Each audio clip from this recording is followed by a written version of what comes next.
moments, think deeply about Sri Ramakrishna and his teachings and pray for peace and prosperity of the whole universe. Namaskar. Sarvadharma Swarupine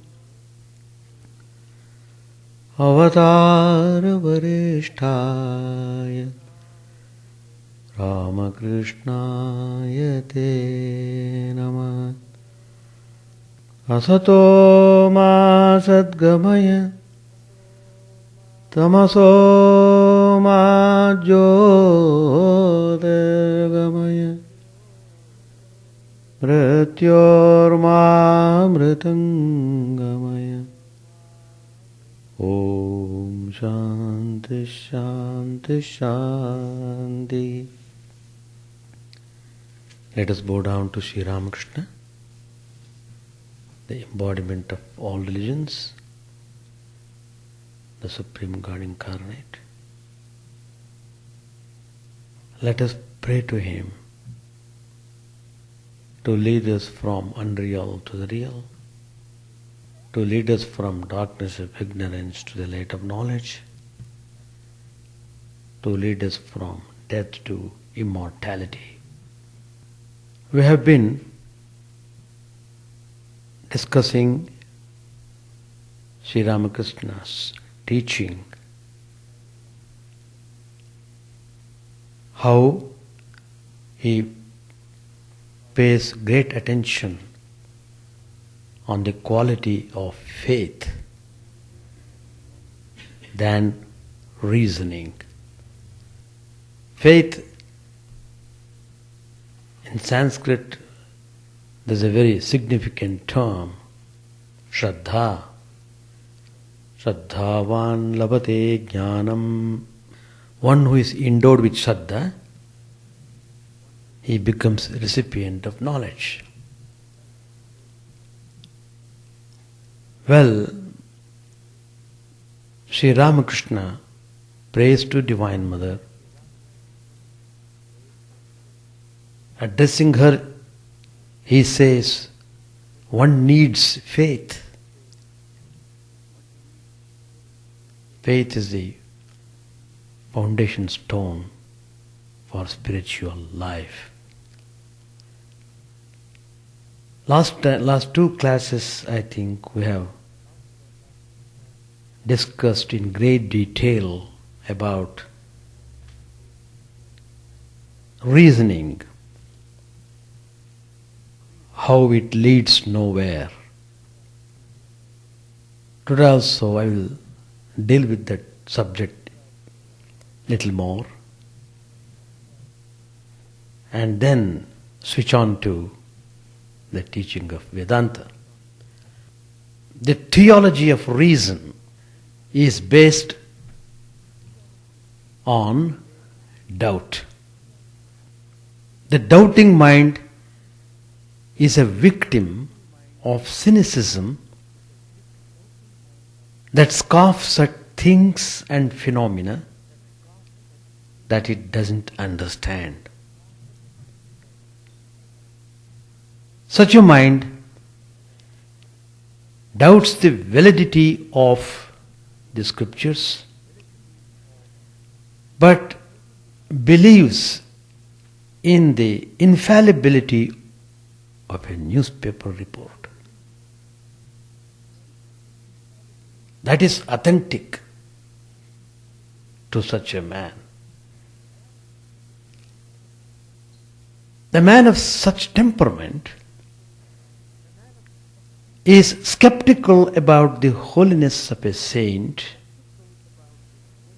but is prone to accept the meanness of the evil-minded.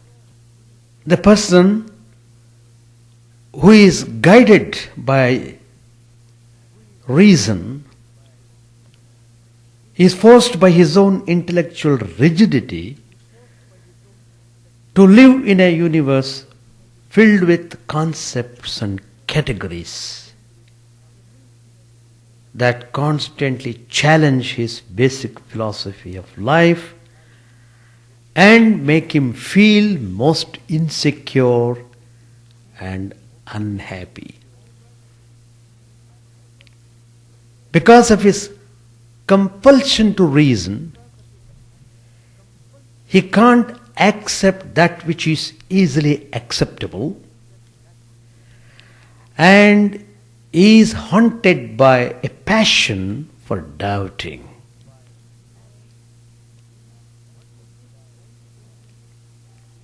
One who lives only by reason is guided by the philosophy of necessity and utility. He must have a reason for everything he does, for everything he says, and for everything he thinks. Everything must be supported by reasoning. That means he is completely under the grip of his doubting intellect. The doubting intellect dominates him in everything. All his feelings, all his actions, all his perceptions and volitions, they are all dictated by reason. That means he is like a machine, automatic and meticulous in every respect, but devoid of the sense of value. As a result, he becomes possessed by a sense of determinism that makes even the trivialities of his life appear unduly significant. Such determinism cripples every moment of life because he is looking for an explanation and justification for everything. The man of reason lives in the future because his present is made up of uncertainties and probabilities. His doubts and determinism follow from his inner devaluation, and his devalued personality is always pessimistic, projecting its pessimism on everything. In the realm of religion, when reason becomes the sole pathfinder, everything becomes dark and dry because the intellect becomes the victim of its own reasoning. It creates problems which it cannot solve. It raises questions which it cannot answer. That which is infinite cannot be grasped by the finite mind. All our finite perceptions of truth and reality are not exhaustive but suggestive.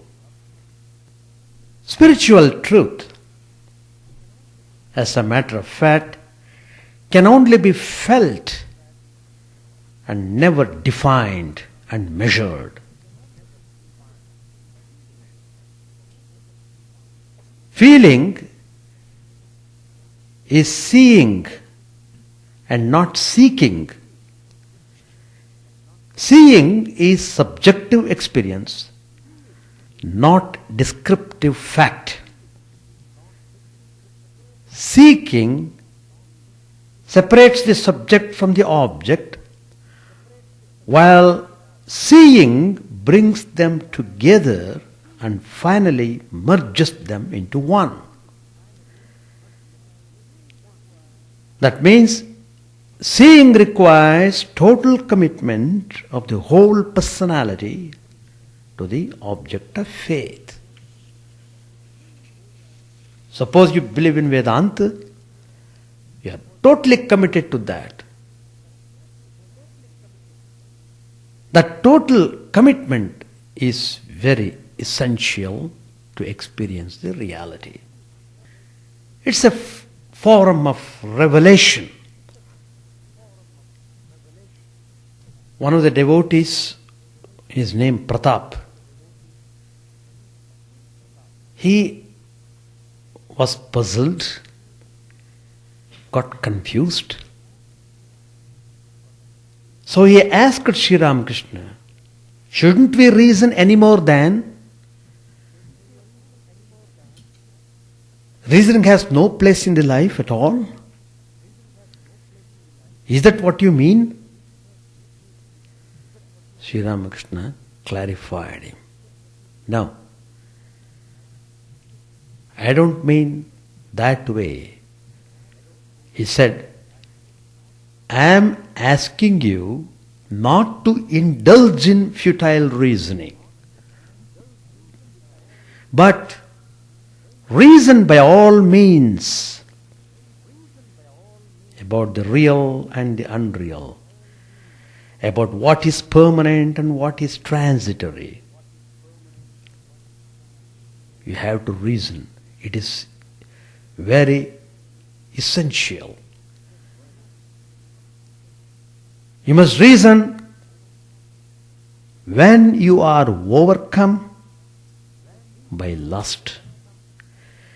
You must reason thoroughly when you are overcome by anger or grief. Reasoning has its place. But you must know when to apply, where to apply. That's the point. Pandit Shashidhar, of course, with whom Sri Ramakrishna was talking, giving instructions to him in great detail. He was so much impressed by Shashidhar, he wanted to transform his life. Actually, he did so. He transformed a person who had so much of knowledge about the scriptures,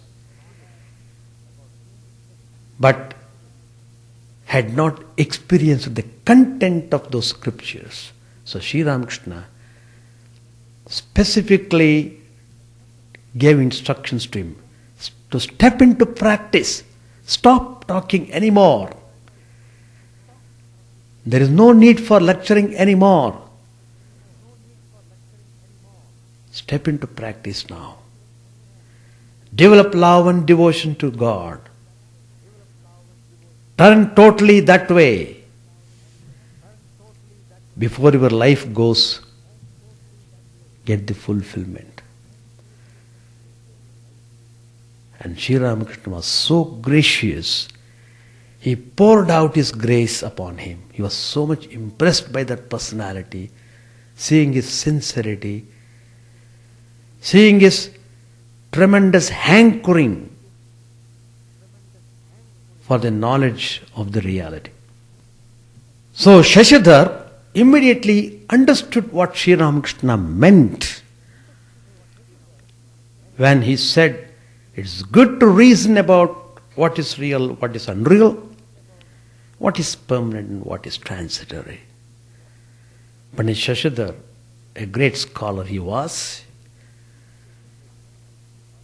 he appreciated every bit of what Sri Ramakrishna said, and he said, it is called reasoning based on discrimination. It has got a specific term. In Vedanta, we call it as vichar. Vichar is very good. Vichar, that means Sri Ramakrishna said, yes, discrimination between the real and the unreal. Now herein comes the importance of Vedanta. How Vedanta looks at it. Sri Ramakrishna has given the hint how to apply reason in our spiritual life. What is the relationship between the reasoning and faith? Vedanta harmonizes both faith and reason in the background of realization. The contention of Vedanta is that the validity of truth depends neither on faith nor on reason, but on its realization in life. Realization of truth proceeds from an inner maturity or evolution which begins with the dawning of faith. Faith is essential quality to begin with. Faith matures into conviction through reasoning and discrimination. Intellectual conviction about truth inspires the mind towards uninterrupted concentration, and this concentration culminates in the final revelation of truth. Concentration. Everybody wants to concentrate, but they cannot do because of so many drawbacks in the mind.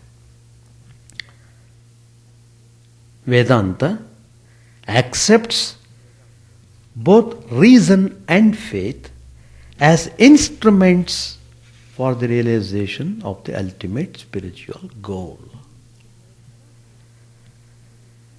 There cannot be genuine faith without reasoning and discrimination.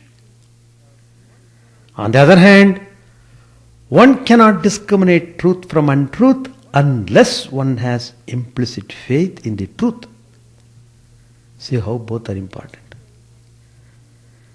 Neither faith nor reason singly can give any finality to the real nature of truth. The realization of truth is possible only through the cooperation of both faith and reasoning. The testimony of faith without the foundation of inner conviction is mere conjecture, while the conclusions of reason unsupported by personal experience only indicate that which is not truth, since the ultimate reality and incorporeal defies all attempts of the finite human mind to define and know it. The Upanishads, they indicate the ultimate reality as the imperishable absolute. The eye of our eye, the ear of our ear, the very ground of our being, which cannot be grasped by the discursive intellect or described by words. All our attempts to describe the ultimate end in profound silence. Sri Ramakrishna once tried to explain, to disclose how that final experience of realization would be. But when he was about to explain that higher state, he couldn't do that because he went into ecstatic state. He went beyond this plane of consciousness. He could not do. Then he came down, again he wanted to describe, again he tried. He couldn't do. That means it cannot be described, it's only to be experienced by oneself. He who knows he knows nothing, because nobody knows the knower. The vision of the ultimate varies from individual to individual, depending on the spiritual seeker's disposition of mind. Our realizations of the ultimate indicate how it appears to us and not what it really is in itself. Each one's experience is different. These realizations have been described by the various religious systems as communion with God, union with Him. Some people call it samadhi, some people call it nirvana, and so forth. How Vedanta looks at them, it considers them to be like different photographs of a cathedral or temple taken from different angles of vision. Each is true and unique, but never complete.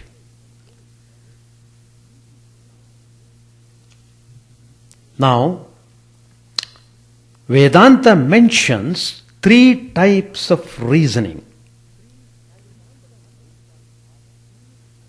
One is called Vada.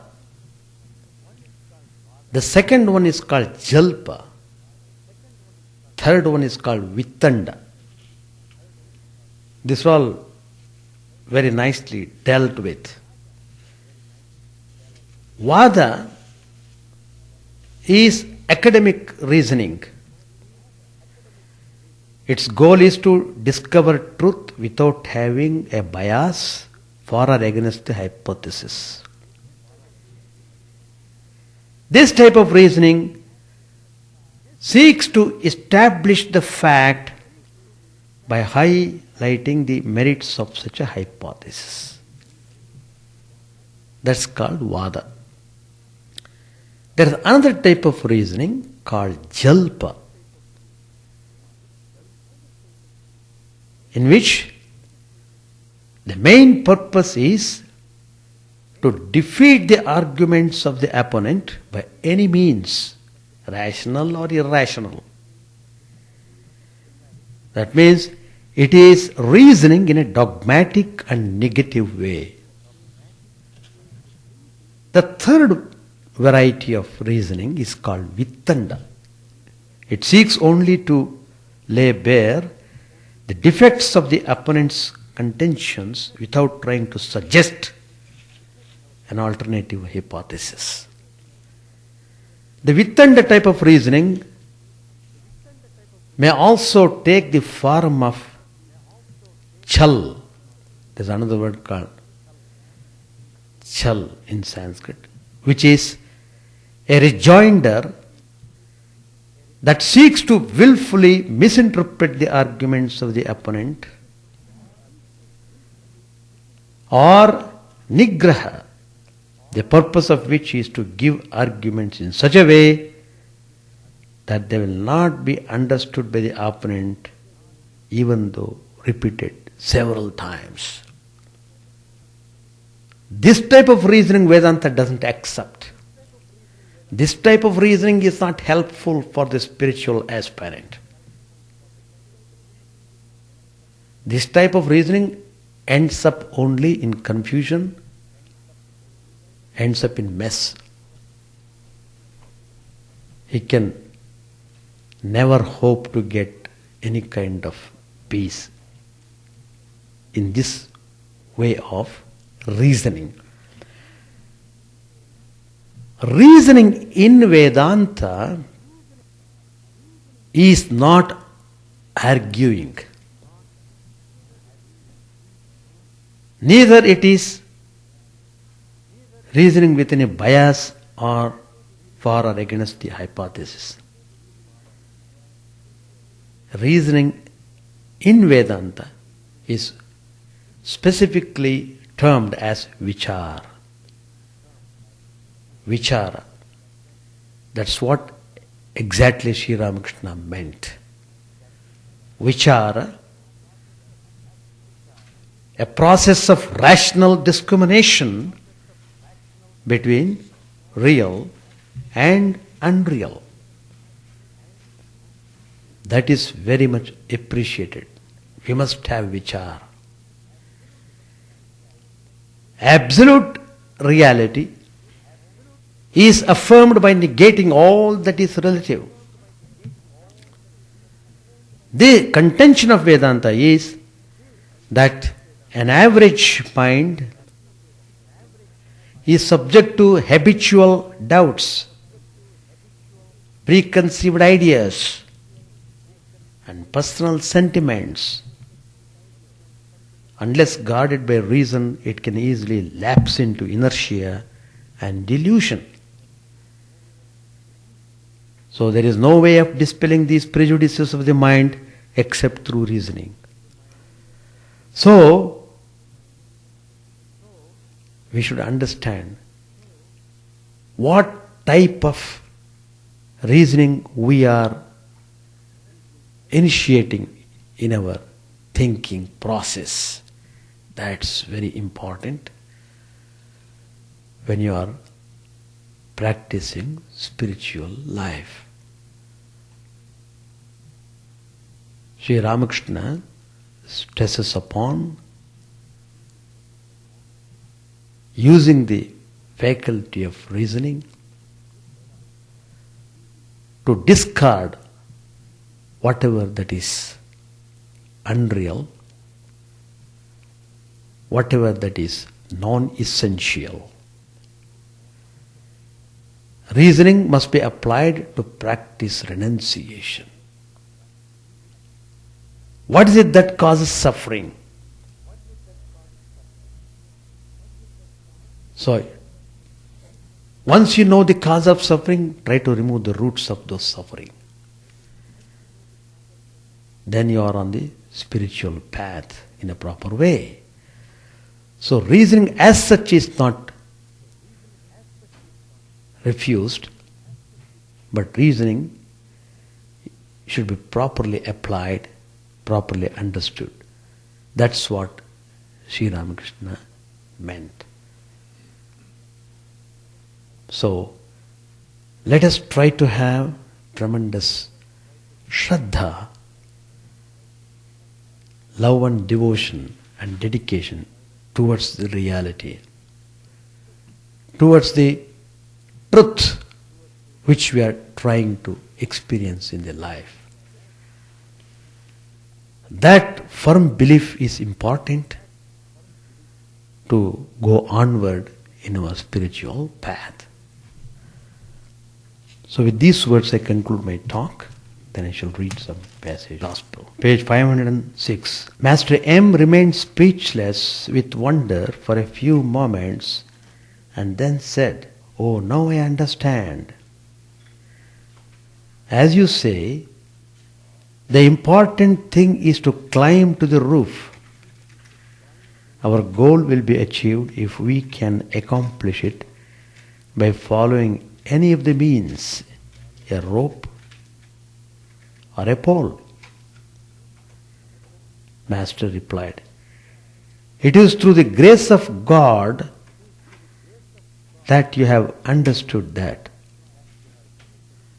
Without His grace, doubt is never cleared up." Another important point Sri Ramakrishna is bringing in now. Grace. The important thing is somehow to cultivate devotion to God and love for Him. What's the use of knowing many things? It's enough to cultivate love of God by following any of the paths. When you have this love, you are sure to attain God. Afterwards, if it is necessary, God will explain everything to you and tell you about the other paths as well. It's enough for you to develop love of God. You have no need of many opinions and discussions. You have come to the orchard to eat mangoes. Enjoy them to your heart's content. You don't need to count the branches and leaves on the trees. It's wise to follow the attitude of Hanuman. He said, I don't know the day of the week, the phase of the moon, or the position of the stars. I only contemplate Rama. Master Maharshi said, I now desire that my activities may be much reduced and that I may devote myself greatly to God. Sri Ramakrishna said, oh, certainly your desire will be fulfilled. But a jnani can live unattached in the world. Master Maharshi said, true, sir, but one needs special power to lead an unattached life. Master said, that's also true. But perhaps you wanted the worldly life. Krishna had been enshrined in Radha's heart, but Radha wanted to sport with him in human form. Hence all the episodes of Vrindavan. Now you should pray to God that your worldly duties may be reduced and you will achieve the goal if you renounce mentally. Here Sri Ramakrishna is suggesting him how renunciation leads to realization. Master Maharshi said, but mental renunciation is prescribed for those who cannot give up the world outwardly. For superior devotees, total renunciation is enjoined, both outer and inner. Sri Ramakrishna was silent a few minutes and then resumed the conversation. Master said, how did you like what I said about renunciation a little while ago? Yam answered, very much, sir. Master said, tell me, what's the meaning of renunciation? Yam said, renunciation does not mean simply dispassion for the world. It means dispassion for the world and also longing for God. Sri Ramakrishna said, you are right. You no doubt need money for your worldly life, but don't worry too much about it. The wise course is to accept what comes of its own accord. Don't take too much trouble to save money. Those who surrender their hearts and souls to God, those who are devoted to Him and have taken refuge in Him, do not worry much about money. As they earn, so they spend. The money comes in one way and goes out the other. This is what the Gita describes as accepting what comes of its own accord. The master referred to Haripada and said, he came here the other day. Master Maharshi said, he knows how to sing the stories of the Purana. He sings melodiously about the life of Prahlad and the nativity of Sri Krishna. Master said, is that so? That day I looked into his eyes. They had an inward look. I asked him whether he meditated a great deal, but he sat with his eyes cast down and didn't answer. Then I said to him, look here, don't strain yourself too much. It was now dusk. Sri Ramakrishna as was usual with him during this part of the day, chanted the names of God and turned his mind to contemplation. Soon the moon rose in the sky. The temples, courtyards and trees were bathed in its silvery light, and millions of broken moons played on the rippling surface of the Ganges. Rakhal and M were with the master in his room. Master said to M, Baburam says, oh, the worldly life, God forbid. Master Maharaj said, his opinion is based on mere hearsay. What does he know of the world? He is a mere child. Master, yes, that is true. Have you noticed Niranjan? He is utterly artless. Yam said, yes, sir. His very appearance attracts people. How expressive his eyes are. Master said, not only his eyes, but his entire person. His relatives proposed that he marry. At this he said, why are you going to drown me? With a smile. Tell me this. People say that a man finds great pleasure in the company of his wife after the hard work of the day. Yam said, that's no doubt true of those who think that way. To Rakhal with a smile, we are now being examined. This is a leading question. Both Rakhal and Yam were married. Master said with a smile, a mother says, I shall have a sigh of relief if I can procure a shade tree for my son. He will rest in its shade when scorched by the heat of the world. We shall stop here. Yes. Now your session will begin. Any questions to ask? Reasoning by itself will not lead you anywhere. That's the substance of what all I said in my last classes and today. It has got its limited purpose.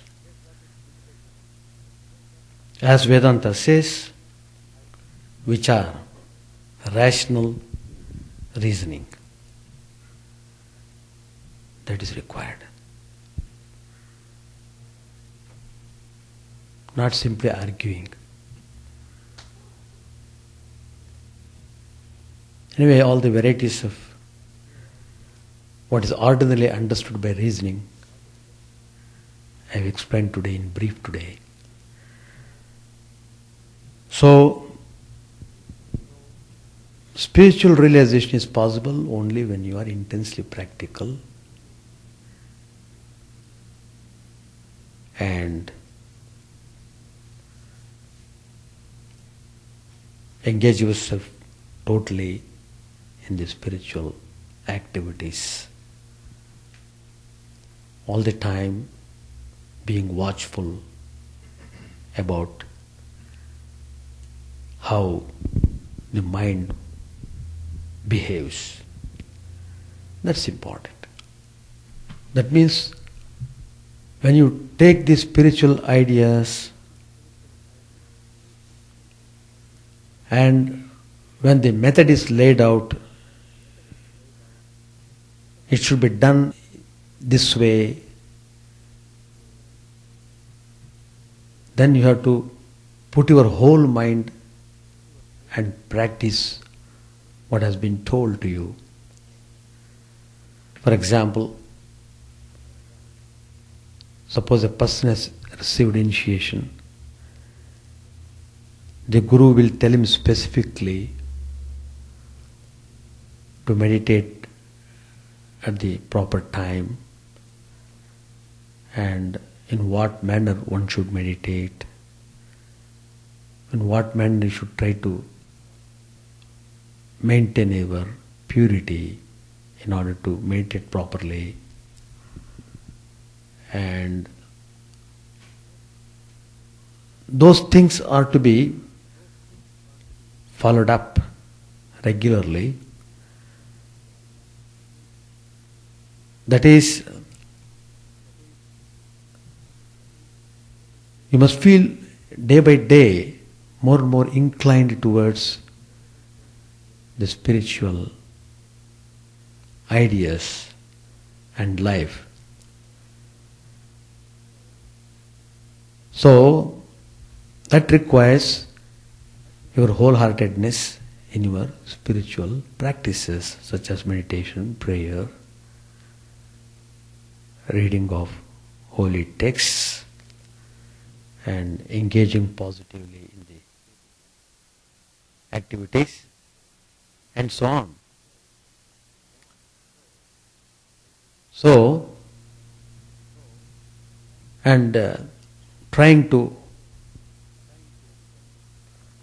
figure out the impurities in your own heart, and trying sincerely to eliminate those impurities instead of interpreting them in a convenient way, instead of discarding them, interpreting them in your own way. That is not useful. For example, ego. Why people become displaced and they react? The root cause is clash of ego. One feels hurt because somebody told something, and probably one could not understand the other, whatever may be the reason. But because he is identified with the ego, he felt hurt. So his thinking stops when he feels identified with the ego. He tries to react, and spiritual life is more important. How you are putting your ego under proper control. Otherwise, for all small matters, you may become upset and you may become unhappy, and you may interpret in your own way, not trying to understand the defect in yourself, but trying to reason out in such a way to satisfy yourself according to way in which you wanted to go. Anyway, so these are all the steps we should take. Lust, anger, all those things, they come and attack.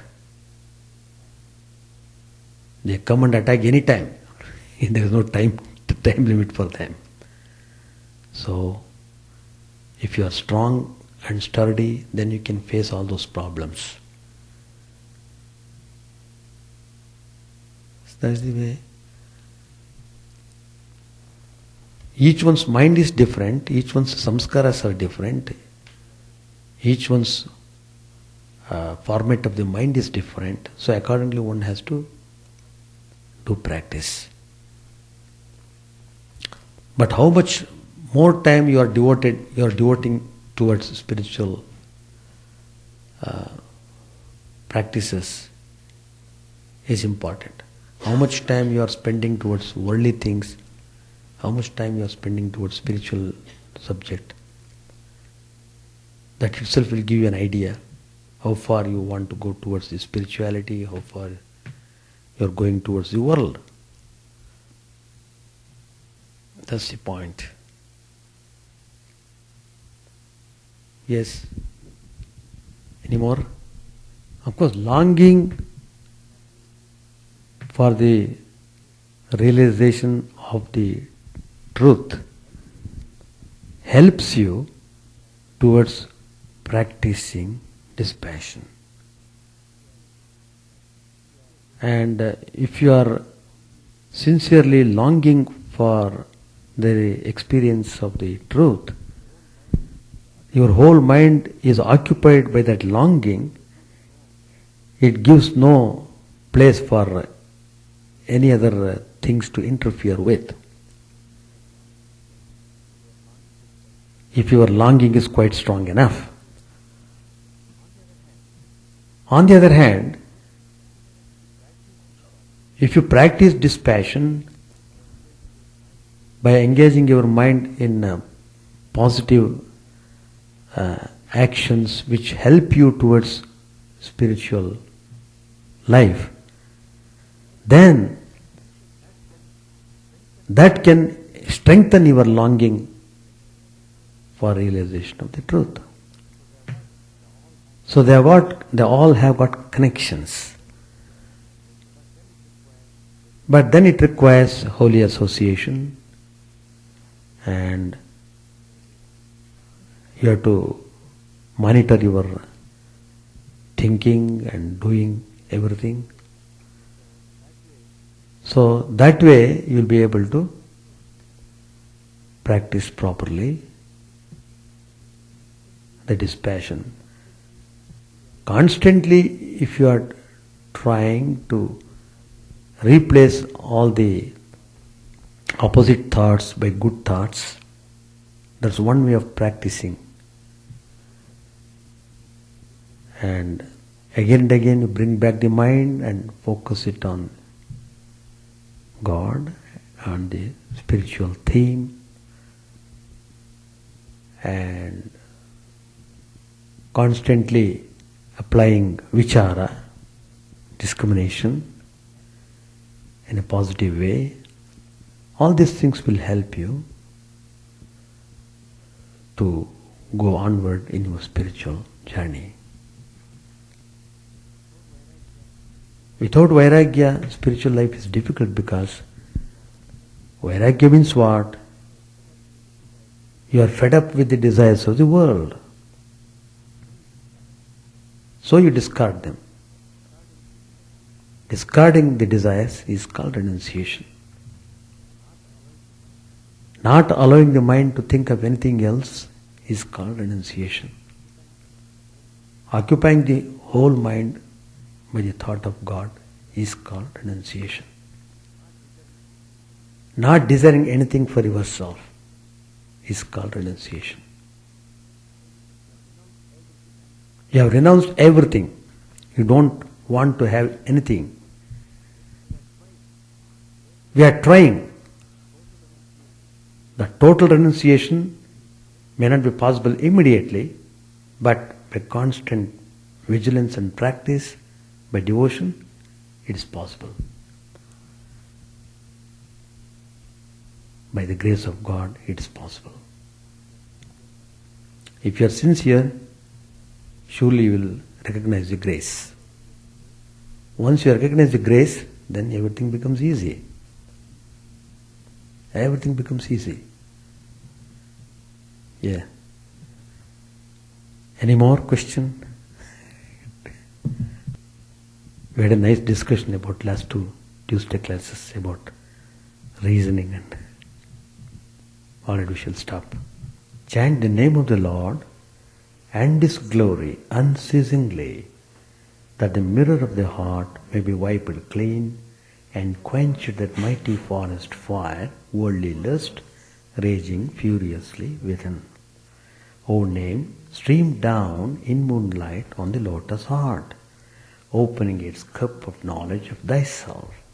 O self, drown deep in the waves of His bliss, tasting His nectar at every step, bathing in His name, that bath for weary souls. Various are thy names, O Lord. In each and every name thy power resides. No times are set, no rites are needful for chanting of thy name. So vast is thy mercy, how huge then is my wretchedness, who find in this empty life and heart no devotion to thy name. O my mind, be humbler than a blade of grass, be patient and forbearing like a tree, take no honor to thyself, give honor to all, chant unceasingly the name of the Lord. O Lord and Soul of the universe, mine is no prayer for wealth or retinue, the playthings of lust or the toys of fame. As many times as I may be reborn, grant me, O Lord, a steadfast love for Thee. A drowning man in this world's fearful ocean is Thy servant, O sweet One. In Thy mercy consider him as dust beneath Thy feet. Ah, how I long for the day when an instant's separation from Thee, O Lord, will be as 1,000 years, when my heart burns away with its desire, and the world without Thee is a heartless void. Prostrate at Thy feet let me be in unwavering devotion, neither imploring the embrace of Thine arms, nor bewailing the withdrawal of Thy presence, though it tears my soul asunder. O Thou who stealest the hearts of Thy devotees, do with me what Thou wilt, for Thou art my heart's beloved, Thou and Thou alone. O Lord, lead us from the unreal to the real. Lead us from darkness to light, and lead us from death to immortality. May all be free from dangers. May all realize what is good. May all be actuated by noble thoughts. May all rejoice everywhere. May all be happy. May all be free from disease. May all realize what is good. May none subject to misery. May the wicked become virtuous. May the virtuous reign tranquility. May the tranquil be free from bonds. May the freed make others free. May good betide all people. May the sovereign righteously rule the earth. May all beings ever attain what is good. May the worlds be prosperous and happy. May the clouds pour rain in time. May the earth be blessed with crops. May all countries be freed from calamity. May holy men live without fear. May the Lord, the destroyer of sins, the presiding deity of all sacred works, be satisfied. For He being pleased, the whole universe becomes pleased. He being satisfied, the whole universe feels satisfied.